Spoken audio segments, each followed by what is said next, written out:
C'est le député Jérôme Guedj, député de l'Essonne, candidat à l'élection présidentielle. Vous étiez venu d'ailleurs nous en parler il y a 3 semaines, ici sur ce même plateau.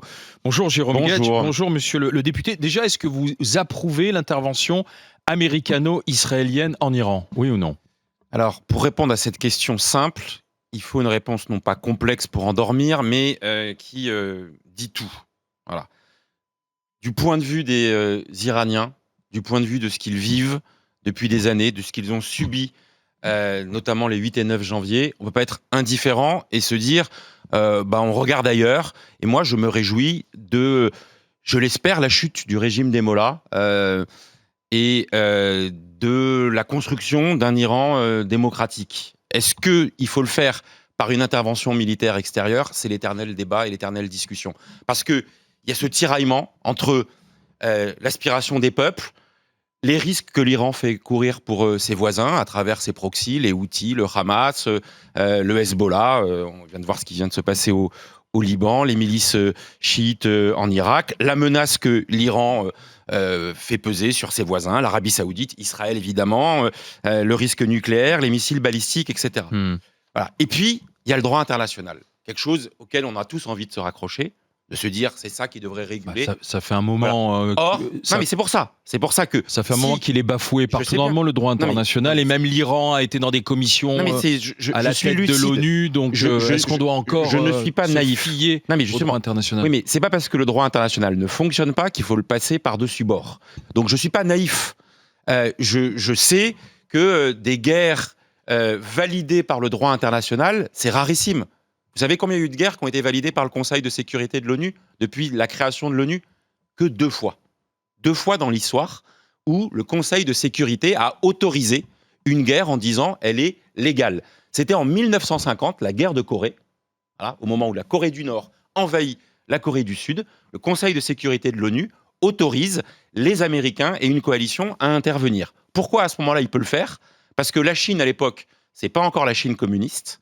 C'est encore la Chine de Chiang Kai-shek. Pardon pour ce rappel historique, mais je trouve que c'est intéressant. Et la Russie, à ce moment-là, boycotte le Conseil de sécurité en disant il faut reconnaître la Chine. Puis la deuxième fois, c'est plus récent, on s'en rappelle plus, c'est au moment où Saddam Hussein envahit le Koweït.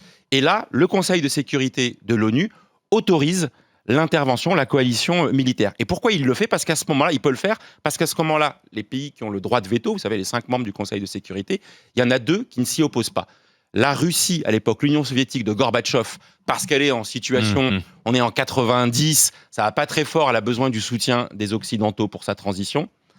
Et la Chine qui sort de Tiananmen, etc. Donc tout ça pour dire que le droit international, il est conditionné par du rapport de force. Donc moi, je préférerais que les valeurs de démocratie, de respect des peuples, de ne pas massacrer ces peuples, etc., soient partagées partout dans le monde. C'est pas le cas. Donc, j'ai l'honnêteté de dire qu'il fallait cette intervention, mais que ça ne peut pas être une fin en soi. Il faut un moment qu'il y ait quelque chose qui fasse une transition en Iran. Et comment on l'accompagne et comment on le soutient? Est-ce que c'est à nous de la faire? C'est aux Iraniens de la faire. C'est évidemment aux Iraniens de la faire. Mais vous savez, il y a des moments dans l'histoire où des pays de la communauté internationale ont pris leurs responsabilités et ont aidé.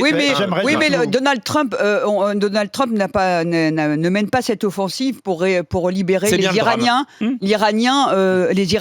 des Mollahs. Ça c'est à la fin. Si le peuple iranien est libéré des Mollahs, ok, on voit bien ce qui se passe en Afghanistan. Aujourd'hui, il y a un crime contre l'humanité et pourtant, il y a eu une offensive en Afghanistan. Les talibans sont revenus et personne s'en inquiète. Donc la stratégie de Donald Trump, elle n'est pas de libérer le peuple iranien des Mollahs. Ça, c'est à la fin. Si ça arrive, tant mieux. Maintenant, du côté israélien, c'est la sécurité d'Israël qui fait qu'elle est engagée dans cette guerre. Donc, les militants, entre guillemets, ont l'impression, on pense que Donald Trump est parti libérer le peuple iranien des Mollahs. Mais non, pas du tout. Enfin, ça, c'est à la fin. Enfin, si ça arrive, tant mieux.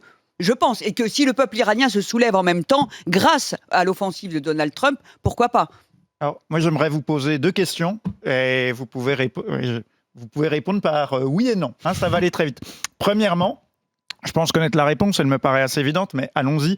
Est-ce que vous êtes pour qu'on prenne des sanctions économiques contre les États-Unis et Israël du fait de leur intervention en Iran? Non.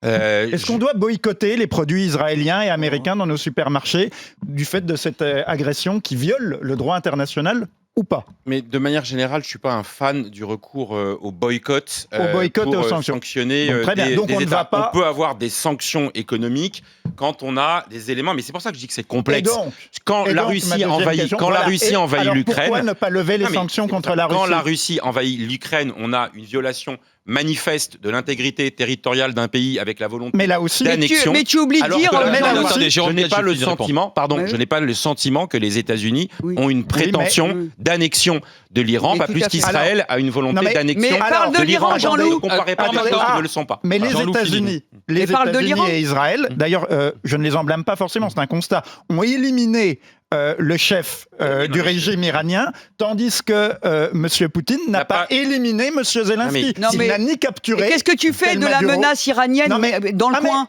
Non mais part Attends, au laisse-moi départ, finir. part à la La base. question Non, que mais je attends, pose je vais à M. répondre. Gage, c'est pourquoi le deux poids, deux mesures? Parce mais qu'on il y a peut pas de très deux bien poids, deux soutenir mesures.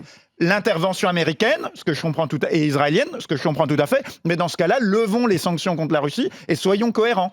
Alors, d'abord, il n'y aurait rien de plus terrible Il y a un que problème de faire d'incohérence. Mais il y a une menace cette iranienne, mais espèce de- il oublie la moitié, Jean-Loup, Je il crois, oublie. voilà, je Il crois oublie la que- moitié. Enfin, il y a une menace iranienne sur le nucléaire quand même. C'est que la Russie a violé l'intégrité d'un pays et veut l'annexer. Donc, soit on se dit, désormais, alors là pour le coup, on passe par-dessus Mais bord tout le droit international et c'est la loi du Israël plus fort. viole l'intégrité Alors, de non, la mais attendez. Syrie en occupant le Attendez. Golan. Attendez, ça y est, Oui, il faut qu'il puisse répondre. oui. Voilà. Allez-y. Non mais il n'y a pas de pureté dans le droit international. Je pourrais, enfin en tous les cas dans son application, je pourrais vous dire partout, je condamne toutes les violations du droit international et je suis assis sur ma montagne à les condamner, à les regarder les unes après les autres et à m'enfermer dans une naïveté diplomatique ou géopolitique qui consiste à dire les gens sont méchants dans le monde et ne respectent pas et ça.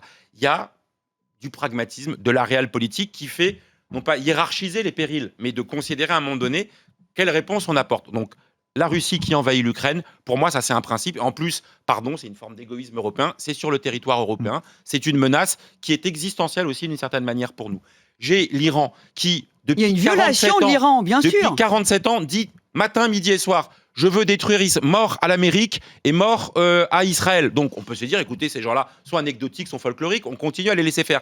Mais Oui. ils font de l'armement nucléaire, Exactement. ils font de la balistique, et puis surtout, je le rajoute aussi, mais ils tyrannisent leur peuple. Enfin, Ouais, et le 8 et 9 janvier, il y a 36 à 40 Puis ils ont fait commettre 40 000 des attentats par et- leurs affidés partout dans et Le partout les en Hezbollah. Europe. missiles, les proxys. Et puis ce qu'on a vécu, Oui. le Drakkar au Liban, on parlait du Liban dans Les les enlèvements années, des 80, les otages, c'est pas un pays, en tous les cas, je distingue les Iraniens, le grand peuple iranien qui malheureusement vit sous le joug islamiste des mollahs. Et donc, si on peut, d'une manière ou d'une autre, et c'est là que je ne suis pas assuré qu'on va y parvenir, qu'une intervention de cette nature, je ne crois pas que la démocratie naisse sous les bombes d'une intervention Non mais extérieure. Jérôme, il faut Mais parler il faut que du Hezbollah. ça peut Le être un Hezbollah, accélérateur. le bras armé Je dis- des Iraniens. C'est-à-dire que si on ne parle pas des raisons pour lesquelles, c'est-à-dire que si on regarde pas ce pourquoi l'Iran est entre guillemets à une guerre des États-Unis et qu'on regarde la violation du droit international et qu'on le compare entre la Russie et l'Ukraine, c'est un peu de la mauvaise foi parce que l'Iran sur les discussions à propos du nucléaire, c'est échec sur échec. Le Liban, il faut le distinguer du Hezbollah. Le Hezbollah, c'est le bras armé de l'Iran. Enfin, c'est quand même une menace géopolitique dans tout le coin. Donc c'est pas absolument rien. d'accord. Alors, On peut pas je le comparer à rajoute un l'Ukraine. élément. Je rajoute Ça un n'a élément que rien je n'ai à pas voir. mentionné. Pour autant, je suis forcément gêné de voir que c'est un Donald Trump qui décide tout seul et un Benjamin Netanyahou pour lequel j'ai des désaccords sur un certain nombre de points essentiels qui prennent cette décision, ne consultent pas le reste de la communauté internationale. Voilà. Pour autant, c'est toute la complexité de la situation. Mais vous pratiquez le DGV, Mais donc, le cher droit à monsieur- géométrie variable. Mais non, mais il non. est- droit à géométrie Mais non, parce que variable. ta comparaison est pas. Non mais je Et vous me pointe. donnez raison. Non mais je donne raison sur les éléments de contradiction. Soit j'applique, je vous l'ai dit tout à l'heure, soit j'applique la totalité du droit et je condamne toutes les violations du droit international partout dans le monde et il y en a. Voilà. Et je constate mon impuissance. Soit j'essaye à partir de situations de réduire les périls. Voilà. Et pardon. En mais je le fonction de redis. ceux qui vous plaisent et qui ne vous plaisent pas. Mais La non. Russie ne vous plaît Mais- pas. Et puis Enfin, vous êtes attendez, solidaire de non, l'Ukraine. non, Vous l'avez dit d'ailleurs, non, vous êtes non, solidaire de l'Ukraine parce que les je vous arrête Ukrainiens tout de sont... Mais la Je comparaison. vous arrête tout de Européens, suite. ils sont des blancs, Non, mais alors que les Arabes et les Perses, ça ne vous Non, intéresse mais pas. qu'est-ce que vous racontez Mais- là Ah bah C'est non, vous n'importe l'avez quoi. dit. Mais non, mais je Mais- vous explique que c'est le même principe. D'un côté, j'ai une violation d'intégrité territoriale et l'annexion d'un pays. je ne me résigne pas à une annexion par la force d'un pays. De l'autre côté, j'ai une menace qui s'exerce sur un certain nombre de voisins et surtout sur le peuple lui-même. Ce qui renvoie d'ailleurs à une impasse du droit international. Rappelez-vous, toujours dans la profondeur historique, dans les années 90, on s'était posé la question de savoir est-ce que le droit international peut aller jusqu'au droit d'ingérence. C'était Bernard Kouchner qui l'avait théorisé. Voilà, notamment Bernard Kouchner et un spécialiste du droit international qui s'appelle Mario Mattotti. Ça, c'est intéressant. Est-ce qu'on peut aller jusqu'au droit d'ingérence au nom de principes, des droits de l'homme, oui. Au nom des droits de l'homme, de principes démocratiques, de principes essentiels. Bon, vous voyez bien que ça a été aussi impossible, parce qu'il y a plein de pays qui ont dit vous êtes gentils, mais vous n'allez pas venir vous occuper de la manière dont on traite nos propres populations, et qu'on est aujourd'hui, n'oubliez jamais cette donnée, les démocraties sont minoritaires dans le monde aujourd'hui. La démocratie n'a pas gagné, elle est en train de perdre. Les régimes autoritaires et les dictatures, ils sont plus nombreux sur les 195 États. Cette posture intellectuelle de gens comme Jean-Loup, et qui est une posture de beaucoup d'intellectuels, plutôt à gauche d'ailleurs, mais pas que, qui mettent sur le même plan le fait de, effectivement, faire tomber un régime qui pend des gens sur la place publique et qui en torture des milliers dans les sous-sols des prisons de Téhéran, mettre ça sur le même plan avec l'invasion de l'Ukraine qui, à ce jour, a occasionné plus très loin d'1 million de morts et autant, sinon davantage, de blessés. Franchement, c'est faire preuve d'une espèce de relativisme obscène pour les victimes de ces crimes-là. On ne peut pas juste pour faire le malin sur un plateau confortable mettre ça sur le même plan. Moi, je trouve ça dingue. Mais bon, je suis pour le droit d'ingérence par ailleurs. Je pense qu'on a trop reculé là-dessus. Moi, j'ai une question, monsieur Gage. Vous dites « on espère que ça va marcher, mais c'est pas effectivement, c'est les États-Unis et Israël. Nous, la France et l'Europe, on est complètement à la remorque du truc. Ça m'intéresserait de savoir quelle analyse vous faites, selon vous, pourquoi la France et l'Europe sont complètement à la ramasse désormais sur à peu près tous les grands conflits internationaux. Comment ça se fait qu'on soit sorti du jeu de la plupart des grands même, et c'est même pas que les conflits d'ailleurs, des grands enjeux internationaux. Qu'est-ce qui s'est passé ? Parce que l'Europe, qui avait la prétention d'être une Europe puissance, économique, démocratique, éventuellement diplomatique et militaire, a renoncé à cette ambition et est devenue au mieux un grand marché qui a du mal à se protéger, et au pire, un nain politique sur ces enjeux-là. Et moi, je le regrette, parce que dans une période pour vous, c'est une question de volonté politique. Pardon ? Pour vous, c'est une question de volonté politique. C'est une question d'assumer la nécessité d'occuper cet espace-là. C'est-à-dire que les empires chinois, russes et américains reviennent à leurs fondamentaux originels, en tous les cas pour la Chine et pour la Russie, et pour les États-Unis, la sidération avec laquelle on découvre que ce grand pays, il y a 250 ans, la France l'a accompagné dans son mouvement d'émancipation, et 250 ans après, les États-Unis tournent le dos à l'état de droit, à la démocratie et à ce lien transatlantique dont on pensait que la Première et la Deuxième Guerre mondiale l'avaient gravé dans le marbre durablement. Les signaux avaient commencé à surgir depuis plusieurs années. Et l'Europe a préféré, par paresse, par confort, ne pas prendre sa responsabilité de l'affirmation d'une autonomie stratégique, notamment militaire. Et c'est la raison pour laquelle je dis que le discours qu'a prononcé Emmanuel Macron hier sur le nucléaire, sur la dissuasion nucléaire, sur cette dissuasion désormais avancée, est intéressant. Voilà, je m'en félicite. Moi, vous l'approuvez ou pas ? Je l'approuve. Je l'approuve totalement. Il y a des éléments d'interrogation. Pour être respecté, il faut être craint, et donc on va monter en puissance nucléaire. Ça, vous approuvez ? À la fois cette montée, le renforcement capacitaire avec le nombre de têtes nucléaires qui sera dans l'arsenal français, mais complété par ce qui s'appelle l'épaulement conventionnel des pays européens, c'est-à-dire très attaché dans une on change de doctrine. Souvenez-vous, les années 80-90, progressivement. C'était le désarmement, et là on revient à l'armement. Mais parce qu'il y a un principe de réalité. Il serait naïf est On a changé totalement d'époque. déraisonnable de penser que la période qui s'ouvre va être une période dans laquelle Mais les rapports de Monsieur force Gage, diplomatiques oui, mais et donc alors, militaires moi, il y a un ne truc- se construiront pas. J'aurais préféré, Donc c'est la vous savez, paix moi, des à la, armes, quoi. à la chute du mur de Berlin, je suis dans cette génération-là, j'ai espéré un monde dans lequel le multilatéralisme, Donc, la coopération allait Donc c'est prendre le un dessus. monde de conflits et de guerres Ben, qui s'ouvre. malheureusement, il est devant nous. Et alors, Et dans ces conditions-là, Monsieur Gage, si tu veux la paix, tu te prépares éventuellement à la guerre. Dans ce monde-là, est-ce qu'on peut raisonnablement aller vers un système avec la semaine de 4 jours, le revenu universel, la retraite à 60 ans? La fin Parce des. que vous remarquerez... Je me demandais à quel moment Parce que vous Charles Consigny remarquerez- allait faire le lien. Oui, entre... parce qu'il y a un petit point commun entre les États-Unis, Israël, la Chine, tous ces pays qui nous surpassent complètement en termes d'influence et de puissance, c'est qui travaille. Vous voyez, c'est con, mais c'est comme ça. Voilà. Vous allez en Israël, ça bosse. C'est un pays qui est en croissance économiquement. Vous allez aux États-Unis, ça bosse. Ils sont pas à 4 jours par semaine, ils sont pas à la retraite à 60 ans. C'est un pays qui est en croissance économiquement. Alors, vous savez quoi, Vous monsieur allez en Consigny Chine, le modèle chinois, il devrait vous plaire. Non. Il devrait vous plaire. Là, c'est carrément la planification, l'État, etc. Mais ça charbonne aussi. C'est pas la semaine de 4 jours non plus. Et nous, on est là en Europe. On est sur notre terrasse de café le jeudi à 15h30 et on se dit, mais tiens, on est en train de rater tous les trains de l'histoire. Mais comment ça se fait? Tiens, mais je vais en parler avec Jean-Paul. Il écrit dans Le Grand Continent, il a écrit un truc très intéressant. Oh, puis t'as vu le discours de Macron? T'as vu son discours? Ah, c'était top. Ah ouais, je l'ai regardé, puis je me suis fait un bon verre de rosé après. Tu bosses pas aujourd'hui? Ah non, je suis en télétravail, c'est dans ma convention collective. Mais de toute façon, tu sais, j'ai 60 ans dans 2 jours. Donc maintenant, finito pipo, pendant les 40 prochaines années, l'État va me prendre en charge. C'est ça la France d'aujourd'hui. C'est ça l'Europe d'aujourd'hui. C'est bon.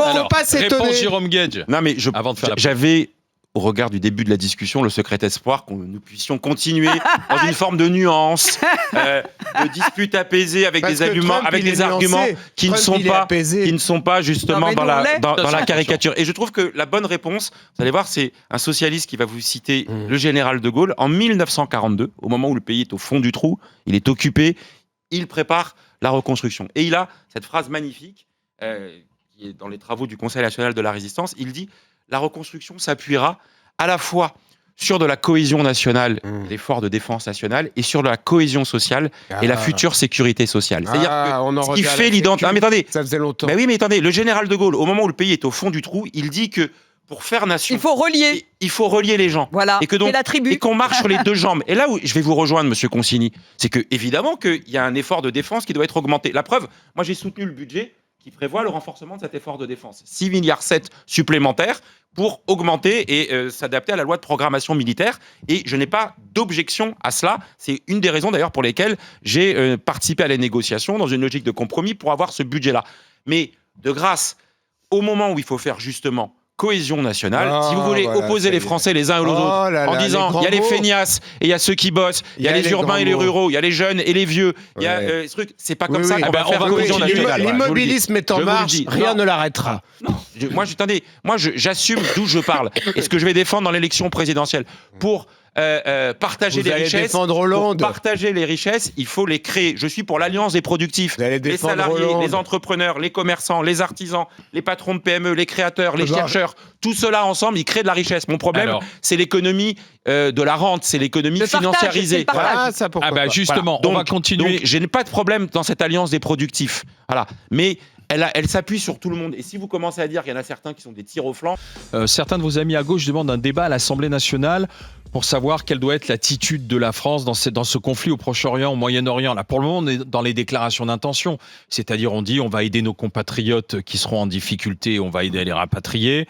Si nos alliés ont besoin de nous, nous serons là aussi, mais ça ne dit pas grand-chose. Est-ce qu'on est aux côtés des États-Unis? Est-ce qu'on est aux côtés d'Israël? Est-ce qu'on doit en débattre, avoir une position ferme de dire oui, on y va et on vous aide, quoi? Qu'est-ce qu'on doit faire, Jérôme Gage? Les questions de défense, et notamment évidemment de guerre, de relations internationales, sont le domaine réservé du président de la République. Mais pour autant, je pense que c'est sain dans une démocratie que les groupes parlementaires, les partis politiques puissent être au moins associés. Donc là, en ce moment, il n'y a pas de session parlementaire, c'est les élections municipales. Je trouverais utile, comme il l'a fait dans le passé, que le président de la République réunisse les chefs des formations politiques ou les présidents des groupes parlementaires représentés à l'Assemblée nationale pour avoir un échange. Ça me paraît sain dans une démocratie. Et après, que le Parlement puisse, ça arrive parfois, débattre alors c'est pas décisionnel au sens où c'est pas heureusement un vote de l'Assemblée nationale qui décide de telle ou telle intervention militaire, mais je pense que là aussi, pour pas qu'il y ait une sorte de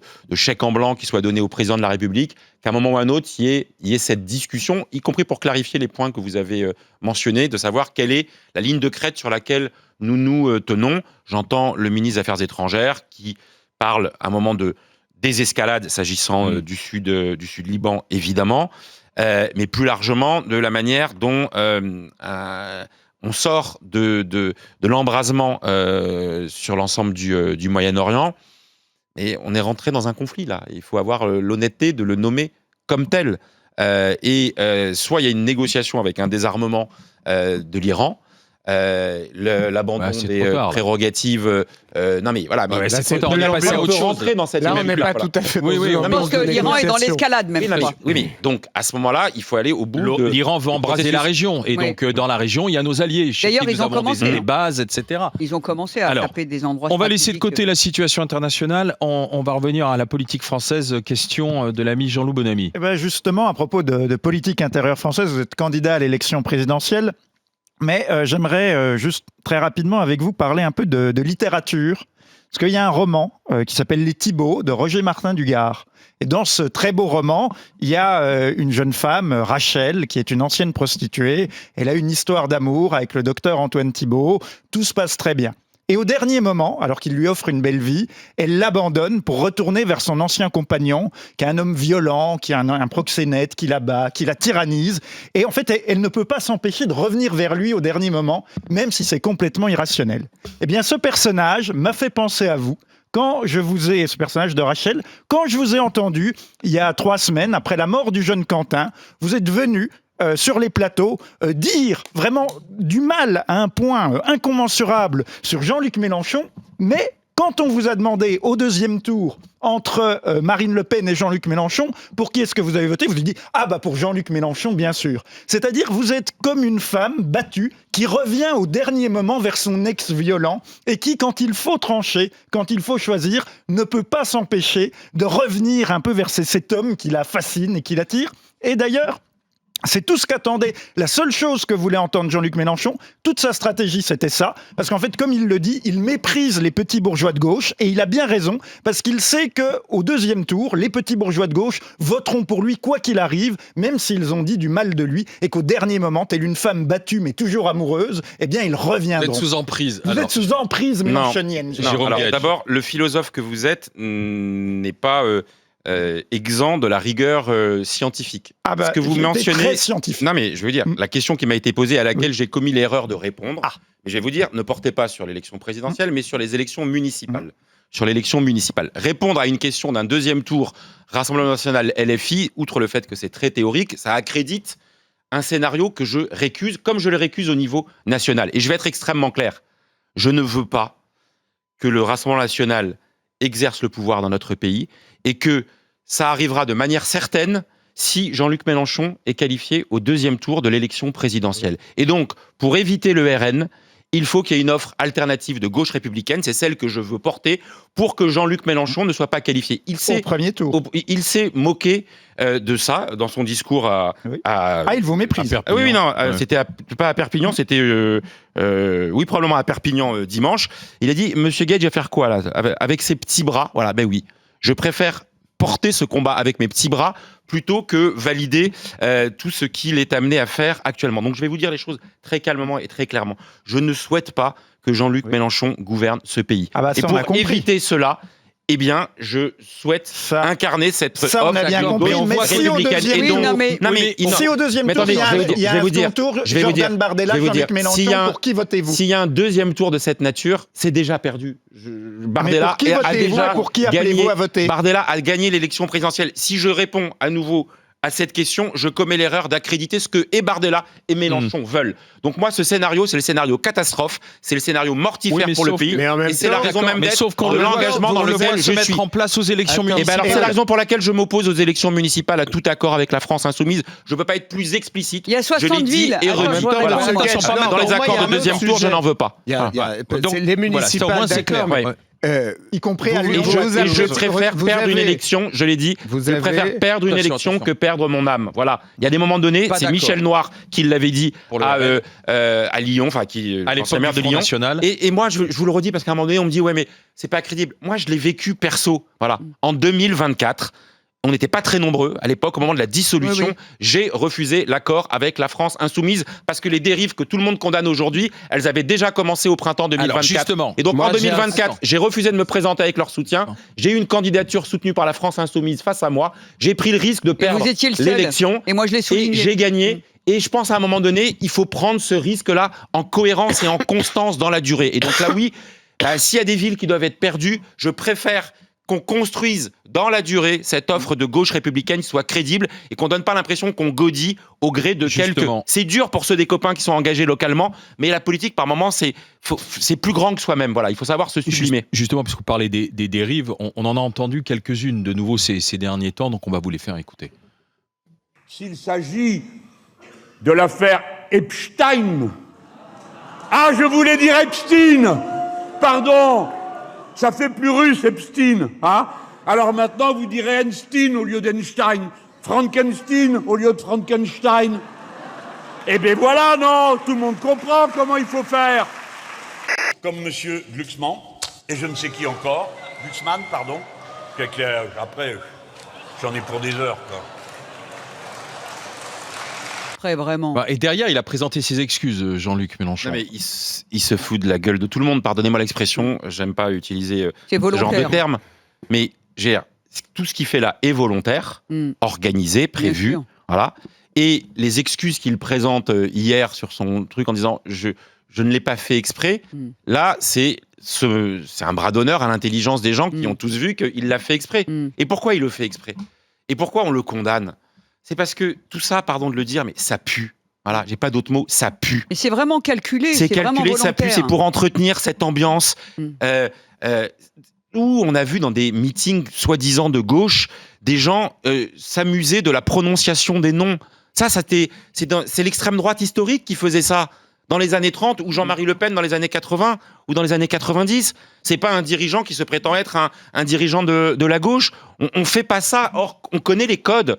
On sait les mots. Moi, j'ai rompu définitivement. Voilà, j'ai rompu l'emprise que vous caractérisiez. C'était pas de l'emprise. C'était l'idée de se dire, à un moment donné, on peut être dans un rassemblement de la gauche sincère. Mais quand un jour Jean-Luc Mélenchon a pris sa plume, et pardon, mais je le répète à chaque fois parce que au bout d'un moment, on oublie. C'était pas un problème personnel quand il a pris sa plume, qu'il a écrit comme il a prononcé des mots. Mais là, c'était pire parce qu'écrit un texte que pour la première fois j'ai trouvé antisémite à mon endroit. Eh ben, je l'ai dit, je me suis pas tu, j'ai pas regardé ailleurs. Et j'aimerais que tout le monde l'entende avec la même sincérité. Quand une femme dénonce des violences sexistes ou sexuelles, on lui dit « je te crois ». Quand un enfant dénonce de l'inceste, tout le monde dit on lui dit « je te crois ». Quand une personne victime de racisme anti-musulman le condamne, on lui dit « je te crois ». Eh bien, j'espère qu'on va dire « je te crois, Jérôme, quand tu dénonces l'antisémitisme de Jean-Luc Mélenchon ». Ça me fait pas plaisir de le faire. Vous vous comparez aux femmes battues vous-même. Mais non, à des fléaux. Mais non, mais non. Vous le connaissez très bien, Jean-Luc Mélenchon. Mais c'est pas qu'un problème personnel, parce que les gens parfois, y compris dans ma propre famille politique, disent ce n'est qu'un problème personnel, ils ont qu'à régler ça entre eux dans une psychothérapie de groupe. Non. Voilà, il y a un problème politique majeur dans ce pays quand une formation, celle de Jean-Luc Mélenchon, s'éloigne à ce point des rives de la gauche. Voilà, et donc moi aujourd'hui, j'assume et je dis, ce n'est plus possible, plus rien, à aucun moment, à aucune élection municipale, présidentielle ou législative, ni au premier ni au deuxième tour. Ça va être plus clair.